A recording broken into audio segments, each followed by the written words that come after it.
पहाटेच्या वेळी दार उघडल्यानंतर बाहेर 1-2 ग्लास पाणी फेकावं असं म्हणतात, असं मी ऐकलं होतं. तेव्हा मधू काका म्हणाले, होय, अगदी बरोबर बोललास तू. पहाटेच्या वेळी आपण जेव्हा उठतो त्यावेळेला दार उघडल्या उघडल्या बाहेरच्या बाजूला 2-3 ग्लास पाणी फेकावं. त्याचं कारण तुला सांगतो. या पाठीमागे सुद्धा एक शास्त्र आहे.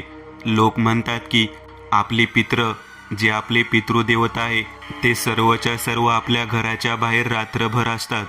जेव्हा आपण उठतो तेव्हा ते तहानेने व्याकुळ झालेले असतात. त्यांना आपल्या घरातील पाण्याचा थेंब हवा असतो. जेव्हा आपण हे पाणी फेकतो त्यावेळेला ते तृप्त होतात आणि जातात. तेव्हा मी म्हणालो, मधू काका, तुम्ही जे बोलत आहात ते जर खरं धरलं तर शहरांमध्ये वेगवेगळ्या ठिकाणी लोक जिथे राहतात त्या ठिकाणी असं आपण पाणी टाकणार. अपार्टमेंट असू देत किंवा मोठ्याच्या मोठ्या वसाहती असू देत, तिथे तर हे शक्य नाही. तेव्हा मधू काका माझ्याकडे पाहत म्हणाले, प्रत्येकाचा काळ, प्रत्येकाची वेळ आणि प्रत्येकाचं ठिकाण ठरलेलं असतं. तुला काय वाटलं?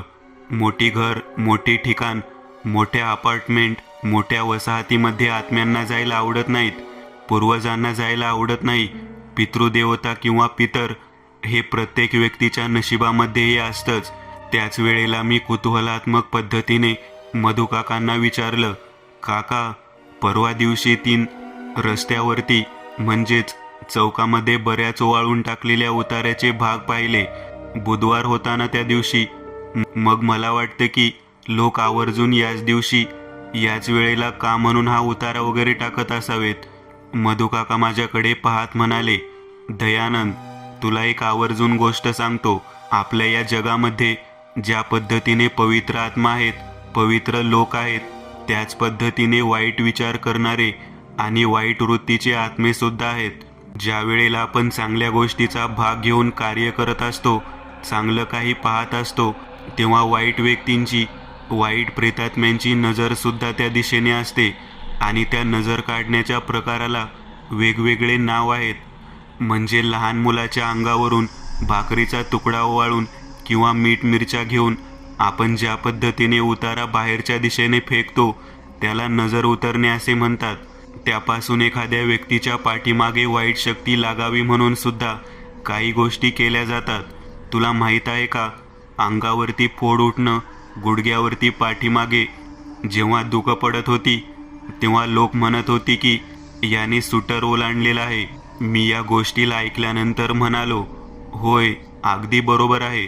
मी असं ऐकलं आहे की ते ओलांडल्यामुळे माणसाच्या अंगावरती चित्रविचित्र पद्धतीचे दुखं उठतात.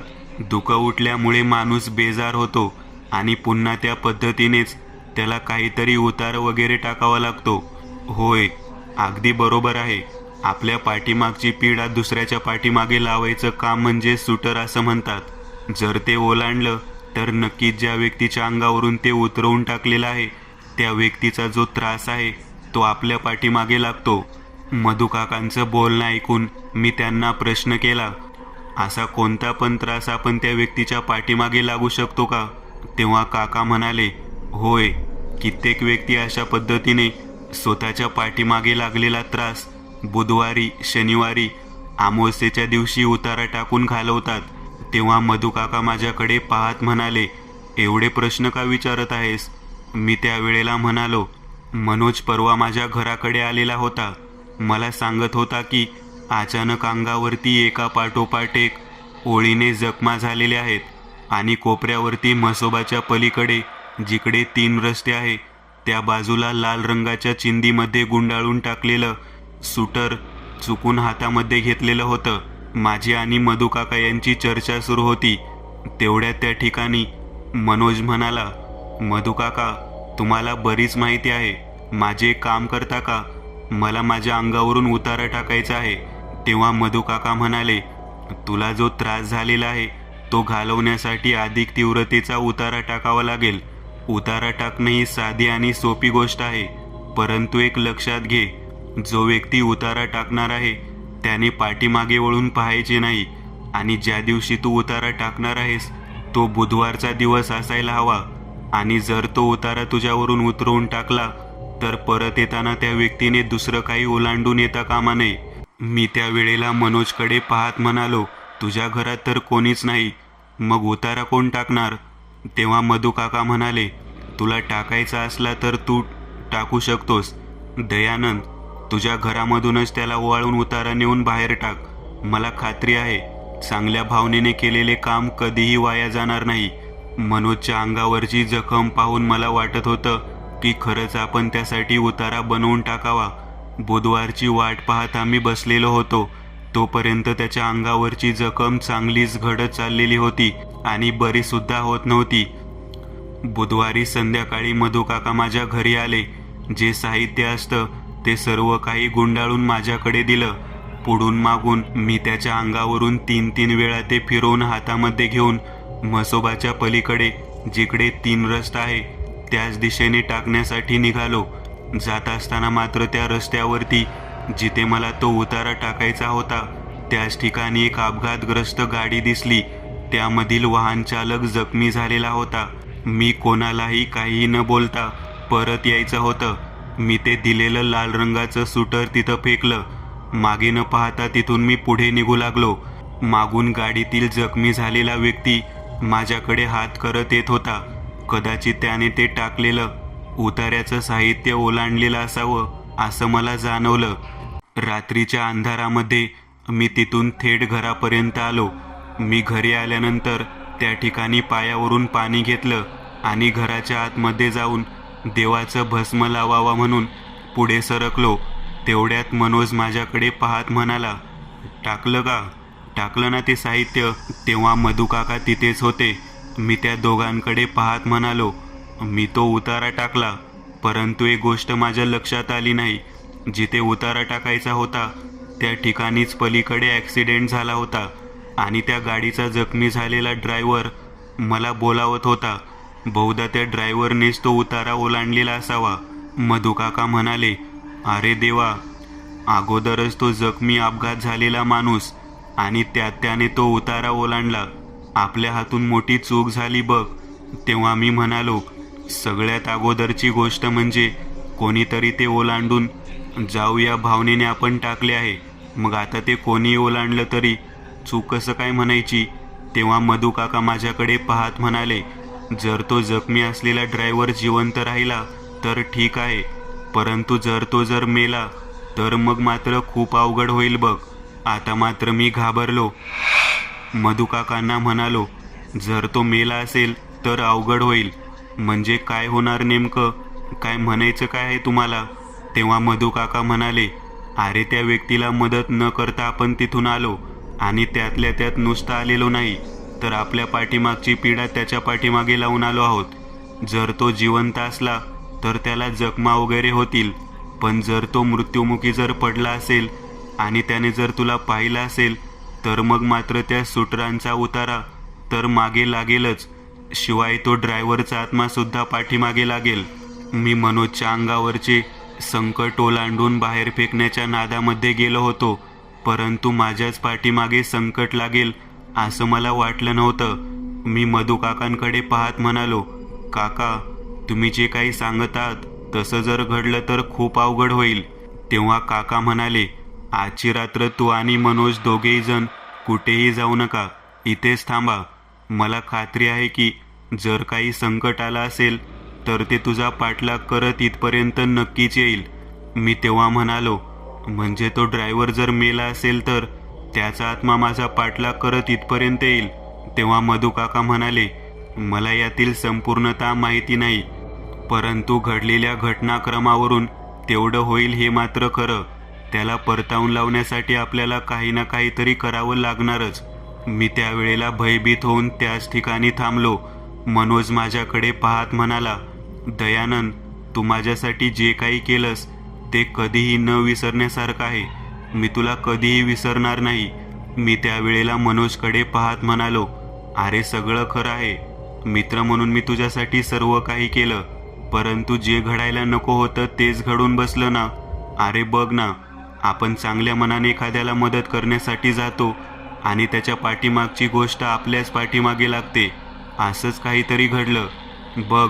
मला या सगळ्या प्रकाराबद्दल खूप चिंता वाटून राहिली आहे. तेव्हा मनोज माझ्याकडे पाहत म्हणाला, घाबरू नकोस.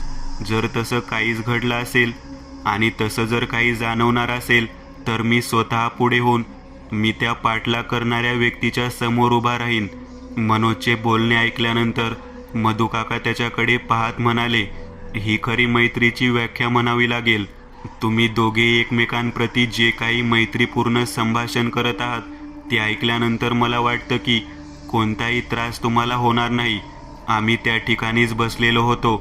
मधुकाका यांनी त्यावेळेला आम्हाला जेवण करण्याच्या निमित्ताने कांदे कापायला लावले. कांदे मिरची वगैरे कापून झाल्यानंतर खिचडी शिजवण्यात आली. खिचडी करून झाल्यानंतर आम्ही मस्तपैकी जेवण केलं. त्या भीतिमय वातावरणामध्ये एका पाठोपाठ एक असे आम्ही तिघेजण असल्यामुळे मनामध्ये तेवढी भीती नव्हती, परंतु मनाला घोर लागून राहिलेला होता की खरंच कोणी ना कोणीतरी आपल्या पाठीमागे नक्की येणार. आणि अगदी तसंच घडलं. बरोबर 11:15 नंतर बाहेरच्या बाजूला जे लाकडी गेट होतं ते आपोआप उघडलं गेलं असं जाणवू लागलं.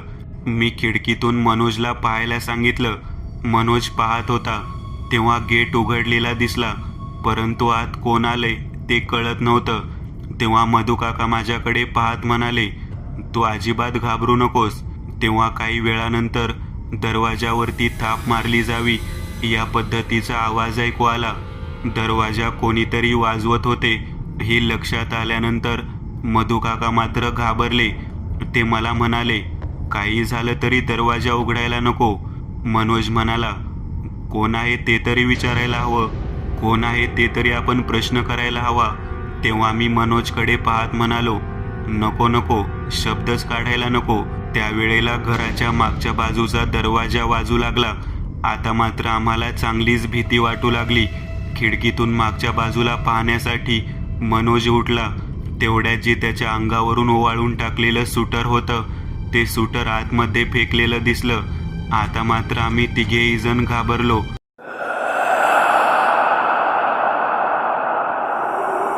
मागच्या खिडकीतून ते साहित्य आत फेकलेलं होतं. मनोजच्या शरीरावरती जे फोड उठले होते ते संपूर्णतः नष्ट झालेले होते. मधुकाका माझ्याकडे पाहत म्हणाले, कदाचित तो जो कोणी ड्रायव्हर होता त्याने ते सुटर उतारा ओलांडलेला होता. तो बहुतेक गेला असावा असं वाटतं, कारण या ठिकाणी अशा पद्धतीचा उतारा घेऊन येणारा व्यक्ती जिवंत असू शकत नाही. माझी तर बोबडीच वळालेली होती. मनोज माझ्याकडे पाहत मला म्हणाला, दयानंद, काळजी करू नकोस. मी तुला म्हटलं ना, जर कोणी आलं तर मी त्याच्या समोर उभा राहीन. तेव्हा मधुकाका म्हणाले, यावरती आता एकच उपाय आहे. आपण देवघराच्या खोलीच्या आतमध्ये जाऊन बसायला हवं. तेवढ्यात मागचा दरवाजा जोरात कोणीतरी तोडावा. या पद्धतीने तो थडथडून तुटला. आतमध्ये कोणत्या तरी शक्तीने प्रवेश करावा असा वाऱ्याचा भाग वावटळीप्रमाणे आतमध्ये येऊ लागला. केरकचरा सगळा त्या दरवाजातून आत आला. मी त्या वेळेला मागच्या बाजूने सरकू लागलो. तेव्हा आमच्या तिघांच्या समोर एक भयानक आकृती वावटळीमध्ये उभी राहिली. मी इथे दृश्य पाहून घाबरून गेलो. मला तो भयानक स्वरूपाचा चेहरा पाहून चक्कर आली आणि मी खाली पडलो. एका पाठोपाठ एक आम्ही तिघेही जण भयभीत होऊन त्या ठिकाणी तसेच निश्चित पडून राहिलो. काही वेळानंतर जेव्हा जाग आली तेव्हा त्या ठिकाणी केवळ मनोज दिसत होता. मधुकाका मात्र दिसत नव्हते. मधुकाका दिसत नाहीत म्हटल्यानंतर मी मनोजकडे पाहत म्हणालो, मनोज, अरे मनोज, मधुकाका गेले कुठे? मनोज काहीही बोलत नव्हता. तसाच पलंगावरती पडलेल्या अवस्थेत वरच्या दिशेने पाहत होता. वरच्या पंख्याच्या दिशेने पाहत असताना मी त्याच्याकडे पाहत 2-3 वेळा त्याला उठवायचा प्रयत्न केला, परंतु मनोज काही केल्या उठत नव्हता. आपण बेशुद्ध पडल्यानंतर नेमकं घडलं तरी काय हे मला समजायला मार्ग नव्हता. मी त्याच वेळेला मनोजला 2-3 वेळा पुन्हा एकदा उठवायचा प्रयत्न केला. त्यावेळेला गुरगुर करणारा आवाज मला ऐकू येऊ लागला. घरामध्ये लाईट नव्हती. लाईट गेली होती. मनोजकडे 4-5 वेळा विचारणा केली तरी तो उत्तर देत नाही. म्हटल्यावर मला लक्षात आलं की मनोज चांगलाच घाबरलेला आहे. आता आपल्यालाच काहीतरी करायला हवं.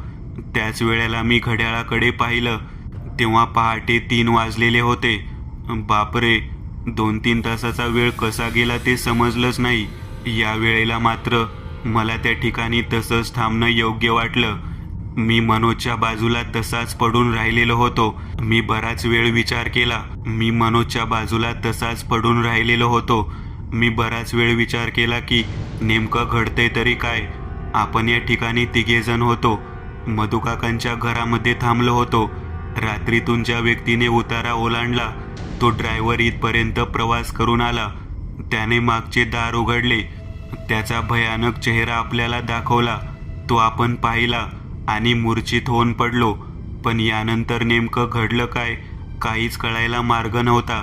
तेव्हा वेळ घालवण्याशिवाय काही पर्याय उरलेला नव्हता. 2 तासाचा अवधी मी तसाच घालवला. पहाटे 5 वाजण्याच्या सुमारास मी कसाबसा जागा झालो. पाण्याचा तांब्या हातात घेऊन त्यातलं पाणी मी मनोजच्या अंगावरती फेकलं. मनोज खडबडून जागा झाला आणि घाबरून ओरडू लागला, नेलं नेलं. मधुकाकांना त्या ड्रायव्हरने ओढून नेलं. मी मात्र हादरलो. मी मनोजकडे पाहत म्हणालो, अरे कुठे नेलं? तो तर माझ्या पाठीमागे लागणार होता ना. मला त्रास होता ना. मला भीती होती ना त्याची. मग त्याने मधुकाकांना का नेलं? तू अडवलं नाहीस का? मनोज भयभीत अवस्थेत भेदरलेल्या पद्धतीने डोळे विस्फारून माझ्याकडे पाहत बोट दाखवत म्हणाला, तो दरवाजा पहा. तो दरवाजा मागच्या दरवाजाकडे बोट दाखवत मनोज मला म्हणत होता, त्या दरवाजातूनच मधुकाकांना फरफटत ओढत नेलं रे. रात्रीची ती घडलेली घटना भयानक पद्धतीने डोळ्यासमोर जशीच्या तशी उभा राहू लागली. मी मनोजकडे पाहत म्हणालो, मग तू काही केलं नाही का? तेव्हा मनोज मला म्हणाला, तू केवळ त्या व्यक्तीचा चेहरा पाहून बेशुद्ध पडलास. मी तर प्रत्यक्ष त्याने फरफटत ओढत नेताना पाहून काय करणार होतो. मला काहीही सुचलं नाही. मी पुढे जाण्याचा प्रयत्न केला तेव्हा केवळ त्याच्या नजरेने मला मागच्या दिशेने फेकून दिले. त्याने माझ्याकडे रागाने पाहिले आणि मी मागच्या दिशेने फेकला गेलो. मी त्यावेळेला मनोजला म्हणालो, तुला मागच्या दिशेने फेकल्यानंतर पुढे काय झालं? तेव्हा मनोज म्हणाला, आम्ही कोणत्याही पद्धतीने भिंतीला आधार घेऊन उठण्याचा प्रयत्न करत होतो. परंतु त्याची ताकद आणि क्षमता इतकी जास्त होती की मी जागेवरून हालू शकलो नाही. मधुकाका मोठ्याने ओरडत होते, उतारा उतारा ओवाळा. परंतु मला कळत नव्हतं की उतारा कोणावरून ओवाळायचा. अखेर मी तसाच बसून राहिलो. मधुकाकांना त्या ठिकाणाहून फरफटत ओढत त्या व्यक्तीने बाहेर नेलं. मी त्याचा भयानक चेहरा आणि ते दृश्य पाहून भेदरून गेलो. आणि तुला सांगतो, मी तसाच पडून राहिलो. माझ्या मनावर इतका भयानक परिणाम झाला की जोपर्यंत तू माझ्या तोंडावर पाणी टाकत नाही तोपर्यंत तुम्ही तसाच पडून होतो. माझ्या डोळ्यासमोर त्या सैतानी शक्तीचा कहर सतत दिसत होता. मनोजचे बोलणे ऐकल्यानंतर मी त्याला म्हणालो, अरे अजून दिवस उजरायला अर्धा तास बाकी आहे. आपल्याला मधुकाका कुठे आहे ते पाहायला हवं. तेव्हा मनोज म्हणाला, मधुकाकांना त्याने बाहेर ओढत नेलं होतं. कुठे नेलं ते कळायला मार्ग नाही. परंतु मला एक गोष्ट मात्र चांगली लक्षात आली आहे की जर काकांना त्यातून वाचवायचं असेल किंवा शोधायचं असेल तर आपल्याला मधुकाका जे ओरडत होते तो उतारा ओवाळा, तो उतारा ओवाळ, तसं काहीतरी करायला हवं. मला वाटतं या बाबतीत कदाचित आपल्याला एखादी वयोवृद्ध व्यक्तीच मदत करू शकेल. मी त्यावेळेला मनोजकडे पाहत म्हणालो, अरे पण मधुकाका गेले कुठे? कळायला मार्ग नाही. त्यांना शोधायला नको का आपण? त्यांच्या घरात राहत आहोत. त्या व्यक्तीने आपल्याला एवढं मार्गदर्शन केलं, एवढी माहिती पुरवली. त्यांना शोधायला नको का? तेव्हा मनोज म्हणाला, हो हो, शोधायला तर हवं. चल चल, आपण लगेचच बाहेर पडू. आम्ही दोघेही जण त्या ठिकाणाहून बाहेर पडण्यासाठी निघालो. थोडं अंतर पार करून जेव्हा गेटजवळ आलो तेव्हा गेट उघडच होतं. मी मागच्या बाजूने पाहिलं तेव्हा लिंबाच्या झाडावरती काहीतरी टाकलेलं दिसलं. तेव्हा मनोजकडे पाहत म्हणालो, लिंबाच्या झाडावरती काय फेकलंय बघ. तेव्हा मनोज म्हणाला, अरे हा तर त्यांचा पायजमा दिसत आहे. अरे बापरे, म्हणजे हे तर फार विचित्र घडलं दिसतंय. तेव्हा मनोज माझ्याकडे पाहत म्हणाला, मधुकाकांनी घातलेले कपडे त्या झाडावरती फेकून देण्यात आलेले आहेत. त्यांनी असं काय केलं म्हणून त्याला त्या व्यक्तीने फरफटत ओढ नेला? त्याला त्या व्यक्तीने फरफटत ओढत नेलं असावं. मधुकाकांची तर यामध्ये काही चूक नव्हती. तेव्हा मनोज म्हणाला, मला पण लक्षात येत नाही नेमकं काय घडलं असावं ते, परंतु एक गोष्ट मात्र नक्कीच आहे, त्या व्यक्तीने ज्या भयानक पद्धतीने मधुकाकांना ओढत नेलं होतं त्यानुसार मला वाटतं की कदाचित त्याने त्यांचा जीव घेतलेला असावा. छे छे मनोज, तू काय बोलतोस? असं घडणार नाही. त्या बिचाऱ्या व्यक्तीचा जीव तो प्रेतात्मा का घेईल? मीच त्या ठिकाणी जाऊन उतारा टाकून आलेलो होतो. मी त्या व्यक्तीला मरत असताना सुद्धा मदत केलेली नव्हती. तो व्यक्ती माझ्या पाठीमागे लागणार ही गोष्ट जवळजवळ ठरलेली होती.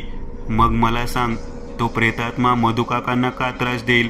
तेव्हा मनोज म्हणाला, मला सुद्धा हेच समजत नाही की नेमकं असं काय कारण आहे म्हणून त्याने तुला सोडून किंवा मला सोडून मधुकाकांना इथून फरफटत ओढत नेलं.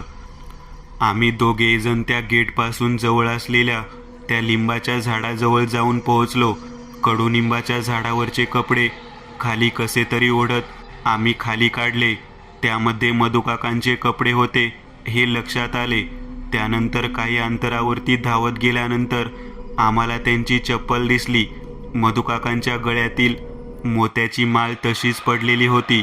अरे देवा, रस्त्याने जिकडे आपण प्रवास करत आहोत त्या दिशेने सर्व साहित्य पडलेले दिसत आहे. थोड्या अंतरावरती तंबाखूची पुडी, चुन्याची डब्बी या पद्धतीने सर्व साहित्य इकडे तिकडे पडताना दिसत होतं. हातामध्ये बांधलेला जो ब्रेसलेटचा भाग होता तो सुद्धा काही अंतरावरती सापडला. मनोज माझ्याकडे पाहत म्हणाला, एक एक साहित्य अस्ताव्यस्त पडलेलं दिसत आहे.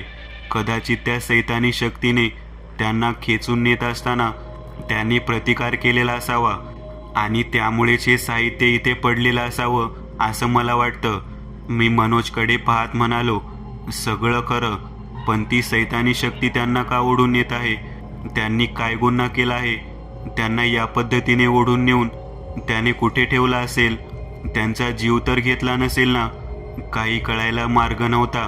मी दोघेही जण घाबरलेल्या अवस्थेत हळूहळू वाटेने जात होतो.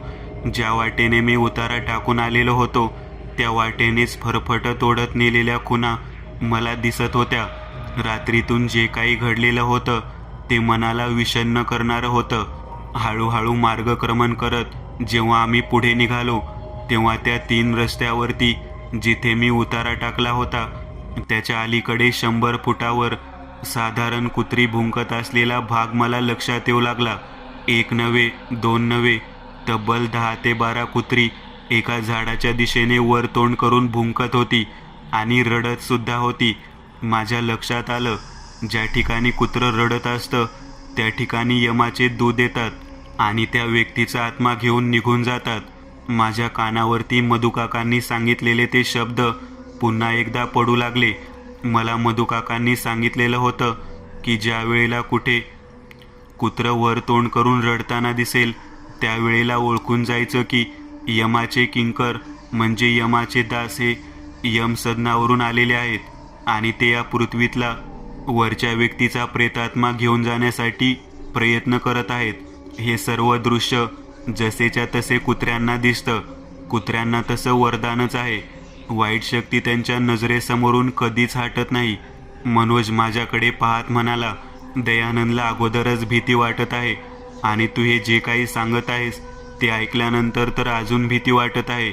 वरच्या दिशेने पाहून कुत्री भुंकत होती. त्यावेळेला मात्र मला कळत नव्हतं की नेमकं काय घडलं असेल तिथे. तेवढ्यात मनोज मला म्हणाला, ते बघ, वरच्या दिशेने पहा, कोणीतरी लटकलेला दिसत आहे. नक्कीच कोणीतरी लटकलेला आहे. आम्ही दोघेजण त्या दिशेने जाण्यासाठी प्रयत्न करू लागलो. कुत्री आमच्या अंगावरती येऊ लागली. एका पाठोपाठ एक अशी 10-12 कुत्रे आमच्या कडेने भुंकत होती आणि वरच्या दिशेने पाहून ती भुंकू लागलेली होती. काही कुत्री रडत होती. वातावरण फार भयानक झालेलं होतं. त्या चिंचेच्या झाडावरती लटकलेल्या त्या व्यक्तीला पाहत असताना आमच्या लक्षात आलं, कदाचित ते मधुकाका असावेत. मधुकाका असावेत हा मनामध्ये विचार आला आणि आम्ही दोघेजण एका पाठोपाठ एक तशाच अवस्थेत पुढे चालत निघालो. 5:30 वाजून गेलेले होते. पुसटसं दिसू लागलेलं होतं. वर पाहिलं तेव्हा संपूर्ण अर्धनग्न अवस्थेमध्ये उलटा झाडावरती लटकलेला मृतदेह दिसत होता. तो मृतदेह नीट व्यवस्थित पाहिल्यानंतर आमच्या लक्षात आले की मधुकाकांचा तो देह आहे. मी मोठ्याने रडू लागलो. मनोजसुद्धा माझ्याकडे पाहत रडू लागला. आम्हाला दोघांना काही सुचना. काही वेळाने का होईना लोक तिथे जमू लागली. एवढ्या उंचावरती कसा काय तो शरीराचा भाग गेला असावा याच्या बाबतीत आम्ही विचार करू लागलो. परंतु सर्व काही विचार करण्याच्या पलीकडचे होते. अचानक तिथे सर्व प्रकारची गर्दी व्हायला सुरुवात झाली. मी डोळे मिटून देवाचा धावा करायला सुरुवात केली. देवा, हे काय घडलं? वाचव यातून. त्याच वेळेला एक कुडमुडे, जो हातामध्ये कुडमुडा वाजवत असतो, तो मसानजोगी त्या ठिकाणी येऊन उभा राहिला आणि तो आमच्याकडे पाहत म्हणाला, तुम्ही दोघे पण वाचलात, नाहीतर तुमच्याही दोघांची हीच अवस्था झाली असती. त्या व्यक्तीकडे पाहत मी म्हणालो, काय बोलत आहात तुम्ही? या ठिकाणी एका मनुष्याचा मृत्यू झालेला आहे आणि तुम्ही येथे भविष्य सांगत उभारलेला आहात. तेव्हा त्या मसनजोग्याने आमच्या दोघांकडे पाहत बाजूला यायला सांगितलं. लोकांनी झाडावर चढून प्रेत खाली उतरवलेलं होतं. मधुकाकांच्या मुलाला मिलिंद याला फोन करून कल्पना देण्यात आलेली होती. पोलिसांची गाडी त्या ठिकाणी आली आणि ते प्रेत तशाच अवस्थेत पोलीस स्टेशनला नेण्यात आलं. आम्ही पाठोपाठ त्या ठिकाणी जायला निघालेलो होतो. आमच्यासोबत तो मसनजोगी सुद्धा होता. तो आमच्याकडे पाहत म्हणाला, आजची रात्र तुझी आहे आणि उद्याची रात्र याची आहे. तिघेही जण बुधवार होण्याच्या आत जाणार आहात. त्यावेळेला मात्र आम्ही चांगलेच घाबरलो. पोलीस स्टेशनच्या आतमध्ये ते प्रेत नेल्यानंतर त्याचा मृत्यू कशामुळे, कशा पद्धतीने झाला, त्या ठिकाणी कोण कोण व्यक्ती होत्या याची चौकशी सुरू झाली. मधुकाकांचा मुलगा त्या ठिकाणी आला. तो खूप मोठमोठ्याने रडू लागलेला होता. मग मी शेवटी त्याला शांत करण्याचा प्रयत्न केला. मसनजोगी आमच्याकडे पाहत म्हणाला, हा भंडारा हातामध्ये घ्या. आतापासून बुधवारी येईपर्यंत तो भंडारा जपून ठेवा. मी म्हणालो, तुला कसं काय माहिती की या व्यक्तीचा मृत्यू एका विचित्र पद्धतीने घडलेला आहे आणि तू कसं काय सांगत आहेस की आज माझा दिवस आणि उद्या या मनोजचा दिवस आहे आणि आमचा मृत्यू घडणार आहे? तेव्हा तो म्हणाला, तुमच्या पाठीवरती काळसर रंगाचा पंजा मला दिसत आहे. माझ्या नजरेतून ती गोष्ट कधीच हटत नाही. ज्या व्यक्तीला मारलं त्याच्या पाठीवरती सुद्धा तसाच पंजा आहे. आम्ही दोघे एकमेकांच्या पाठीवरती पाहू लागलो तर आम्हाला काही दिसत नव्हतं. तेव्हा मसनजोगी म्हणाला, स्वतःच्या पाठीमागचा भाग दुसऱ्याच्या पाठीमागे लागावा म्हणून जे काम केलेले असतात त्यांच्या पाठीमागे तशाच पद्धतीचा पंजा लागतो. सगळ्यात अगोदर तुझ्या पाठीमागे लागला. तुझ्या पाठोपाठ तुला ज्याने हे सर्व करायला सांगितले त्या व्यक्तीच्या पाठीमागे लागला. म्हणजे हा मेलेला माणूस. आणि ज्याच्या अंगावरून सगळं काही उतरवून ते सुटर तू टाकलंस, ते उतारा तू टाकला, नंतर त्याच्या पाठीमागे लागलेला दिसत आहे.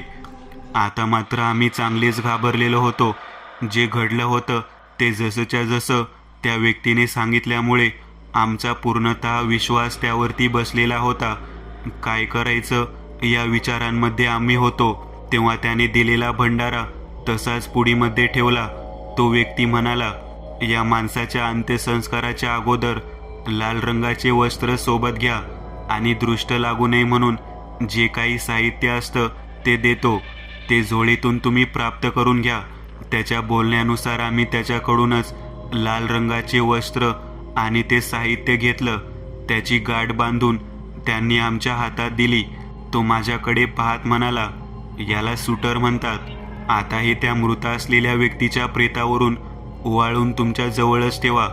ज्या वेळेला बुधवारची रात्र येईल त्यावेळेला ज्या ठिकाणी याचा मृत्यू झाला त्या ठिकाणीच ते फेकून द्या आणि मागे न पाहता त्याच्याच घरी जावा आणि तिथेच थांबा. पुन्हा एकदा हा भयानक प्रकार आपल्याला करावा लागतोय म्हटल्यानंतर मी घाबरलेलो होतो. परंतु त्या व्यक्तीने भंडारा दिल्यामुळे आम्हाला थोडी तर का होईना आशा होती की आपल्या पाठीमागे काहीतरी लागणार नाही. तो मसनजोगी तिथून अचानक नाहीसा झाला. जणू काही कोणीतरी आम्हाला वाचवण्याच्या दृष्टिकोनातून प्रयत्न केलेला असावा आणि तो व्यक्ती आम्हाला सर्व साहित्य देण्यासाठी आलेला असावा. असं मनात वाटत होतं. बाहेर पोलीस स्टेशनच्या जेव्हा आलो तेव्हा त्या ठिकाणी कोपऱ्यावरती म्हसोबाचे मंदिर होतं आणि लोक पिवळा भंडारा वाहत होती. मनोज माझ्याकडे पाहत म्हणाला, साक्षात म्हसोबानेच आपल्याला वाचवलं असावं असं मला वाटतं. अंत्यसंस्कार करण्याच्या अगोदर मी आणि मनोज दोघेही जण मधुकाकांच्या अगदी जवळ गेलो. त्यांच्या शरीरावरून 3 वेळा तो उतारा वाळून घेतला आणि माझ्या जवळच्या परचुंडीमध्ये बांधून ठेवला. मधुकाकांचा अंत्यविधी करण्यात आला. त्या दिवशी रात्री आम्हाला दोघांनाही भीती वाटत होती की खरंच आपल्या पाठीमागे ती वाईट शक्ती येईल का. तेव्हा आम्ही दोघेही एकत्र थांबायचा निर्णय घेतला. मी आणि मनोज दोघेही जण आमच्याच घरी थांबलो. आमच्या घरी थांबल्यानंतर संध्याकाळच्या वेळेला मधुकाकांचा मुलगा आम्हाला बोलवायला आला. तो म्हणाला, मी एकटा आहे आणि त्या घरामध्ये घटना घडल्यामुळे मला भीती वाटत आहे. तुम्ही दोघेही जण तिकडे येता का. तेव्हा मिलिंदच्या या बोलण्यावरती आम्ही तयार झालो आणि तिकडे गेलो. आमच्या कपाळाला असलेला भंडारा त्याच्याही कपाळावरती आम्ही लावण्यास दिला. दिवा लावण्यात आलेला होता. मधुकाकांच्या बाबतीत जे घडलं होतं ते भयानक पद्धतीचं होतं.